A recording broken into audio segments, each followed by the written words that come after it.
Welcome to HFY Fiction Journey. Today's story is about a simple mechanic who fixes a robot, but what happens next will blow your mind.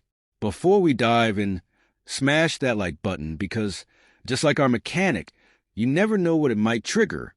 Share the video, and if you haven't subscribed yet, do it now, before the robot comes to fix you. The village of Marrow's End was as ordinary as its name suggested. It was a place where time seemed to stand still. The roads were cracked and faded, the dust stirred only by the occasional tired traveler or the wind's lazy touch. The villagers lived simple lives, their days marked by the steady rhythm of hard work and the comfort of routine. Nothing ever really changed there. The past clung to everything, just like the grime that covered the tools in the village's only workshop. This workshop belonged to a man known simply as the mechanic. He was a quiet, solitary figure, his face worn from years of fixing machines that the world had long forgotten. No one remembered his real name, and he didn't seem to mind. To the villagers, he was just the mechanic, the man who fixed things with an unmatched precision, almost out of place in the decaying surroundings. One early morning, as the first light of dawn cut through the dusty haze in the air, the mechanic was walking his usual path from his small, cluttered home to his workshop. The sky was a dull gray, promising another scorching day, but the air was crisp with the fading chill of night. As he neared the workshop, something caught his eye, a glint of metal, half buried in the dirt beside the road. Curious, the mechanic approached and found what appeared to be a broken, discarded piece of machinery. Brushing off the sand and dust, he realized it wasn't just scrap. It was a small robot. Its once sleek surface was now scratched and dented. The mechanic's fingers moved over the robot's body, feeling the cool, damaged metal. Something about it stirred a forgotten feeling inside him, perhaps purpose or maybe even hope. He carefully lifted the robot, surprised by its weight. It was heavier than it looked, as though it carried more than just broken parts. Back at the workshop, he placed the robot on his workbench. The familiar smell of oil and metal filled the air as the warm light of a nearby lamp illuminated the battered machine. For a moment, he just stood there, studying it. The robot was unlike anything he'd seen before. Its design was advanced, almost alien. The mechanic felt a challenge stirring within him, a puzzle to solve.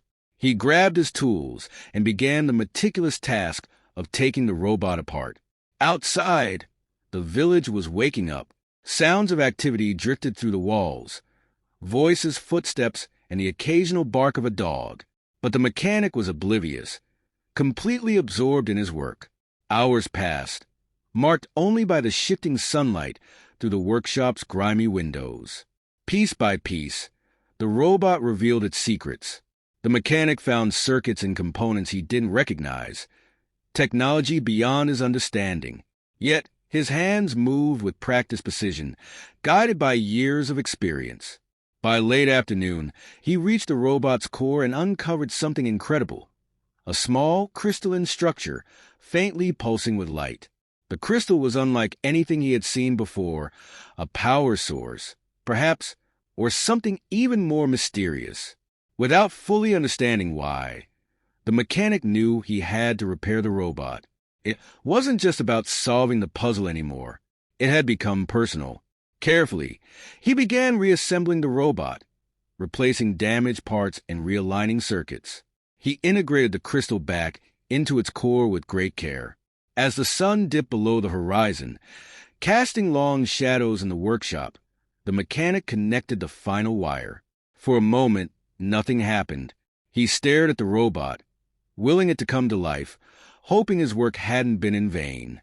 Then, with a faint whirring sound, the robot's eyes flickered to life. The mechanic stepped back, his heart pounding. The robot's gaze met his, and for a moment, the world outside the workshop disappeared. There was intelligence in those eyes, something beyond programming. The mechanic felt a strange connection, as if the robot wasn't just a machine, but a being capable of thought, maybe even emotion. "Hello," the mechanic whispered, half to himself and half to the robot. It felt like a silly thing to say, yet somehow It seemed right. The robot's eyes glowed brighter, and for a moment, the mechanic thought it might respond. Instead, it blinked, a slow, deliberate blink that felt almost thoughtful. The mechanic watched in silence as the robot slowly sat up. Its movements were stiff and awkward at first, like someone waking from a long sleep. He could see now that the robot was more than just a machine. It was a masterpiece, a marvel of engineering. But there was something else, something that sent a chill down his spine. The crystal in the robot's chest pulsed with a steady rhythm, almost like a heartbeat. With each pulse, the robot seemed to become more aware. As the robot adjusted to its surroundings, the mechanic realized he had only scratched the surface of its potential. There were layers upon layers of complexity hidden within its circuits, secrets he couldn't even begin to understand.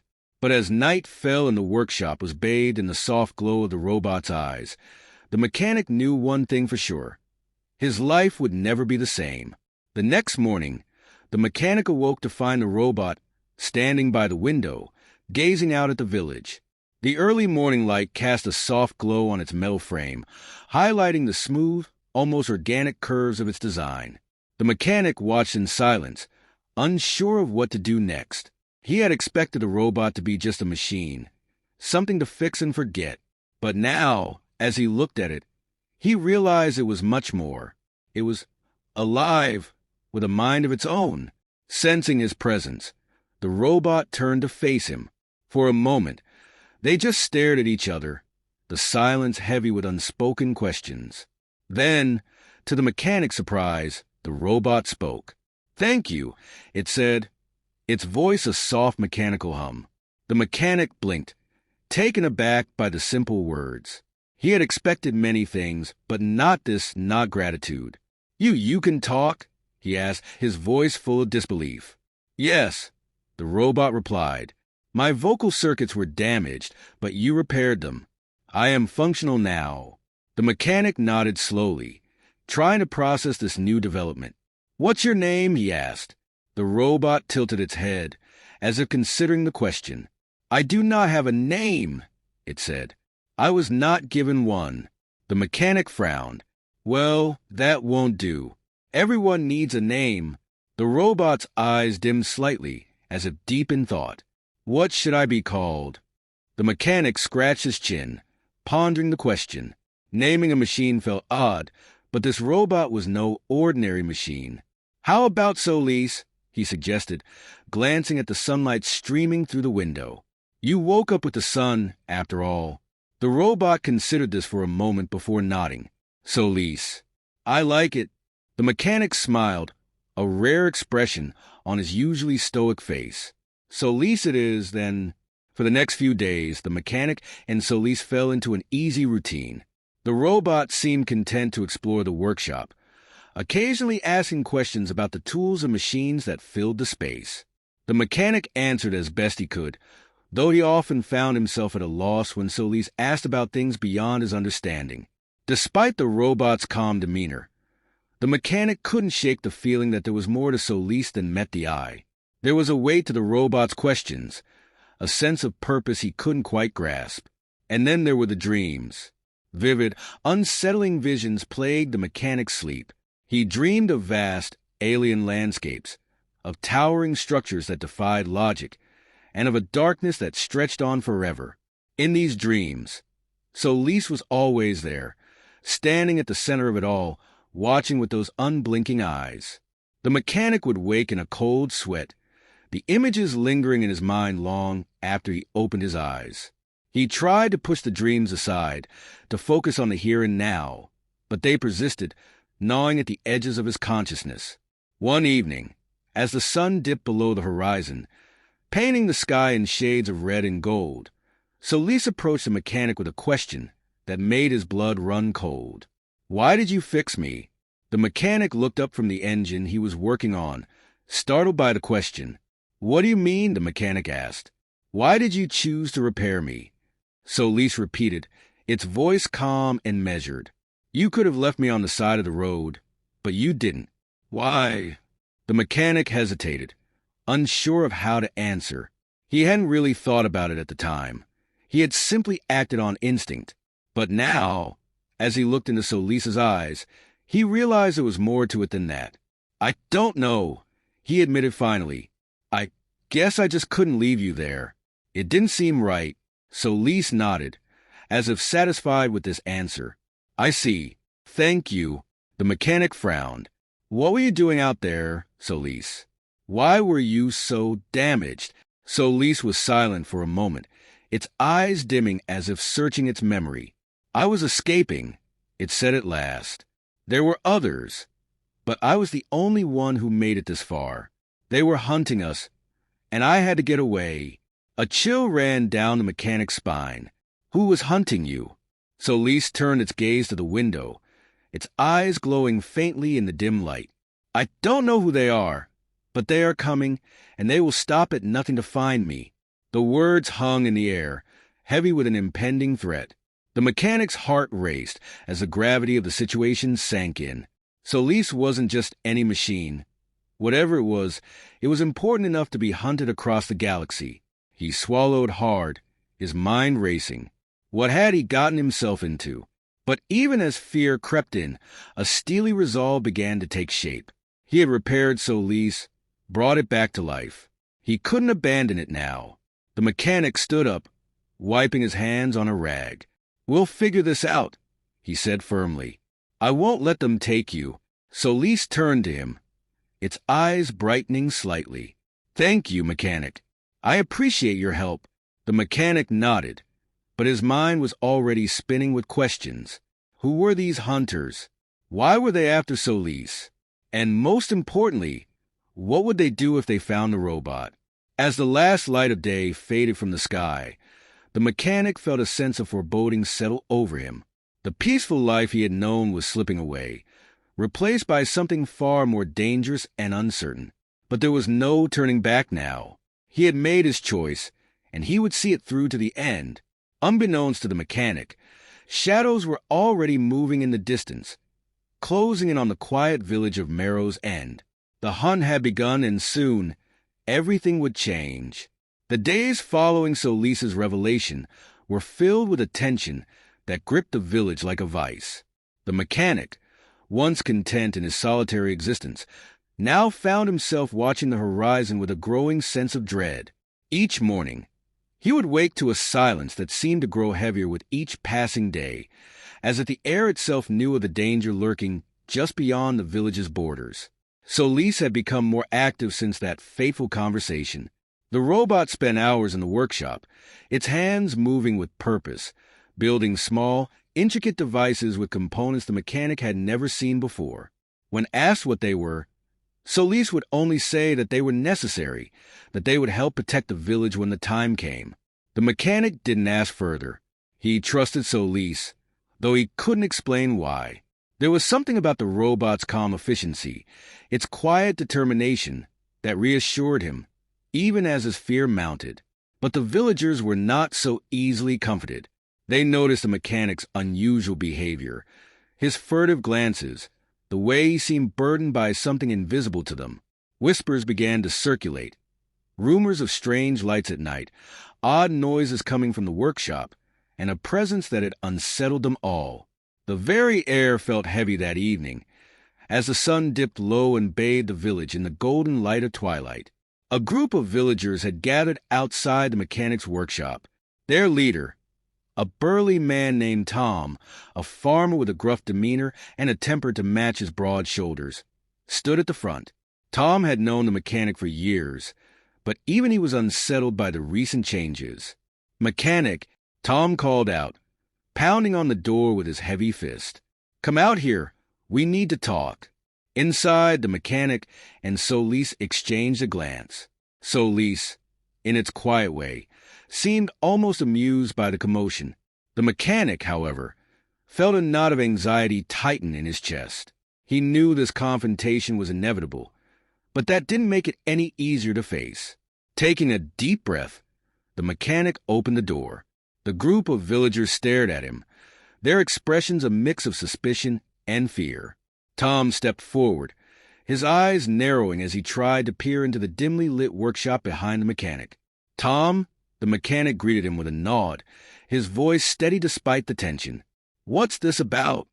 Tom didn't bother with pleasantries. "You've been acting strange, mechanic. Folks are worried.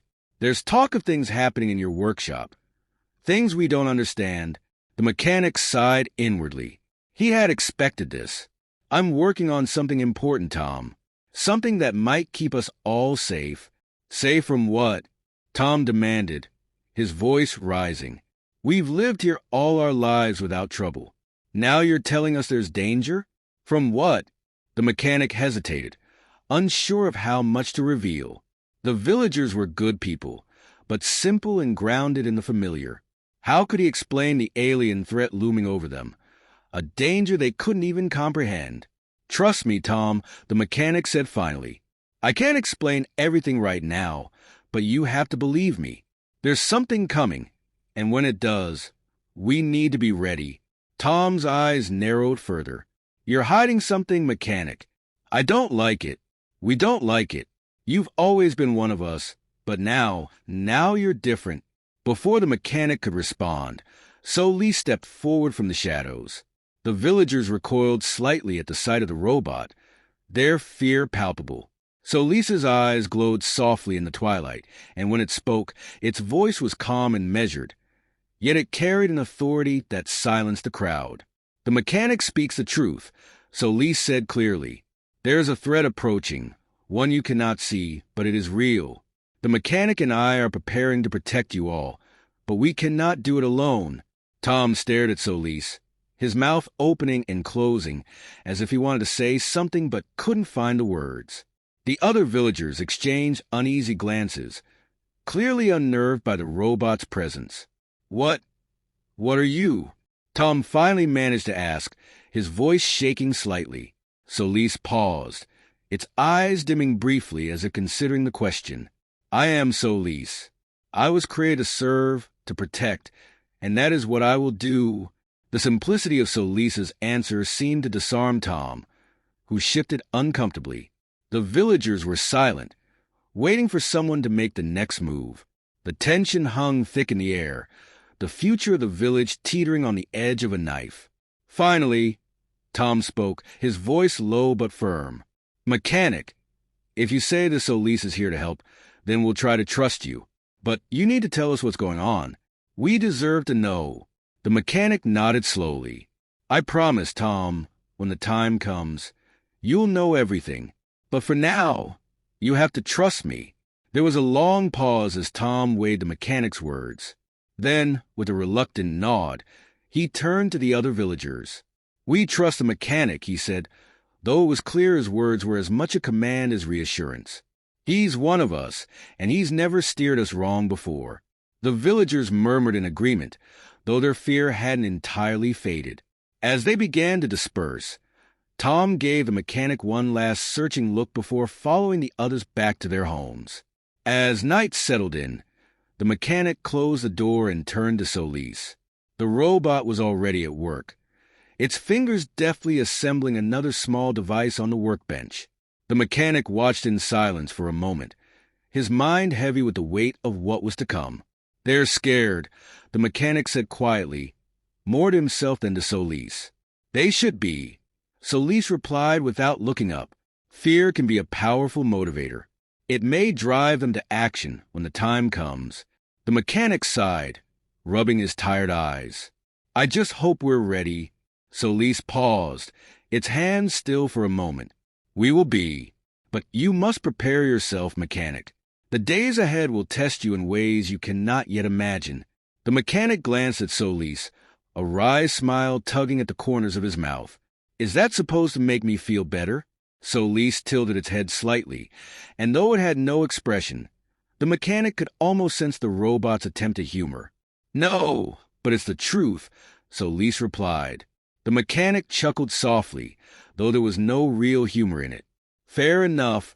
As the night deepened, they continued their work in silence, the only sounds being the soft clink of metal and the hum of machinery. Outside, the village was quiet, stars twinkling in the vast sky. But beneath that serene surface, a storm was brewing, one that would soon engulf the village and change everything forever. The air in Marrow's End was thick with tension as dawn broke on what the villagers would later remember as the most fateful day in their history. The mechanic and Solis had worked tirelessly through the night, preparing for the inevitable clash. Small, unassuming devices that Solis had constructed hummed with unseen energy, strategically placed around the village. Their purpose was known only to the robot. Although the mechanic trusted Solis's judgment, a gnawing fear persisted in his mind. What if their preparations weren't enough? Something crucial seemed to be eluding him, a missing piece to the puzzle he hadn't yet grasped. As the sun rose, painting the sky in shades of orange and pink, a low rumble echoed through the village. The ground trembled, a prelude to what was coming. The villagers, trying to carry on despite their unease, froze, exchanging fearful glances as their eyes were drawn to the horizon. From the outskirts of the village, a dark shape emerged, a sleek, angular craft hovering just above the ground, its metallic surface gleaming ominously in the morning light. It moved with a predatory grace, gliding silently toward the village center, where the mechanic and Solis stood waiting. The craft came to a halt, and a section of its hull slid open with a hiss.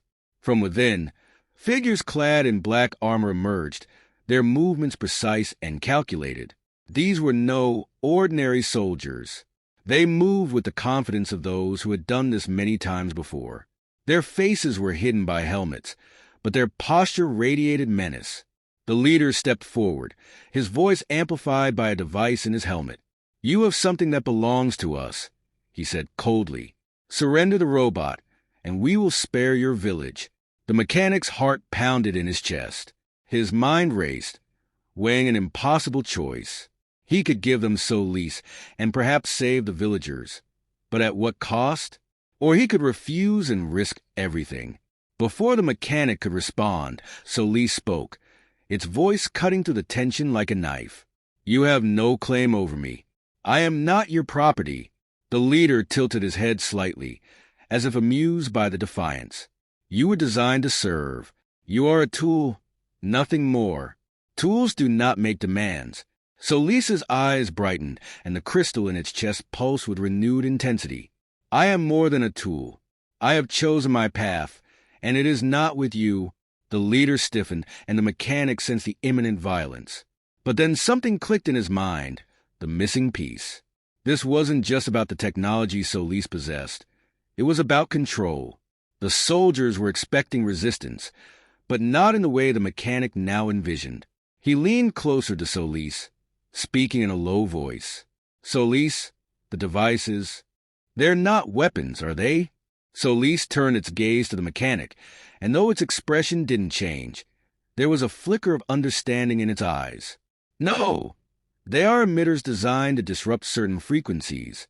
The mechanic nodded, a plan forming in his mind. He realized that Solis had been preparing for something far more subtle than direct confrontation. The soldiers were relying on their high-tech gear, but without it, they were vulnerable. "Trust me," the mechanic whispered, a hint of a smile on his lips. "I think I know how to turn this around." Solis hesitated, then nodded once, imperceptibly. The mechanic stepped forward, raising his hands in a gesture of surrender. "All right," he called out, his voice steady. "You win. We'll hand over Solis. But you have to promise not to harm anyone here." The leader seemed taken aback by the sudden capitulation, but he quickly recovered. "Agreed. Surrender the robot." As the mechanic gestured for Solis to follow, he subtly pressed a small button hidden in his sleeve. A signal activated the devices Solis had placed throughout the village. The air hummed with a barely perceptible vibration, and the ground seemed to quiver. The soldiers tensed, their weapons raised. But before they could react, their helmets emitted a sharp, disorienting noise. The mechanic watched as the soldiers staggered, clutching their helmets as their movements grew more erratic.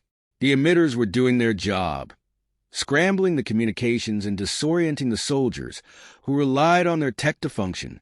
In the confusion, the mechanic grabbed Solis's arm and pulled the robot away, moving quickly back to the workshop. Some soldiers tore off their helmets in a desperate attempt to escape the sonic assault, while others stumbled blindly.